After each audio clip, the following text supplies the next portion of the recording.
केस गळतीवर मात कशी करावी? केस गळती थांबवण्यासाठी फक्त बाहेरून उपचार करून चालत नाही, तर शरीरातील अंतर्गत कमतरता भरून काढणे गरजेचे आहे. विशेषतः व्हिटॅमिन आणि ची भूमिका यात अत्यंत महत्त्वाची असते. मुळांना उत्तेजित करते, तर मुळांपर्यंत ऑक्सिजनचा पुरवठा करते. यांच्या कमतरतेमुळे केस गळतात. त्यामुळे आहारात दूध, दही, पनीर आणि मांसाहारी पदार्थांचा समावेश करा किंवा डॉक्टरांच्या सल्ल्याने सप्लिमेंट्स घ्या. व्हिटॅमिनसाठी दररोज सकाळी 10 ते 15 मिनिटे कोवळ्या उन्हात बसणे अत्यंत फायदेशीर आहे.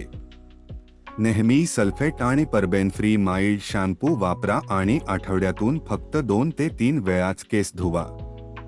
शरीराचे चक्र सुधारण्यासाठी दररोज 7 ते 8 तासांची झोप आणि मानसिक ताण कमी करण्यासाठी 10 मिनिटे ध्यान करणे आवश्यक आहे. हे सर्व बदल तुमची केस गळती नक्कीच थांबवतील. अधिक माहितीसाठी लाईक, फॉलो आणि सबस्क्राईब करा. लवकरच आपली नवीन हेल्थ सिरीज येत आहे.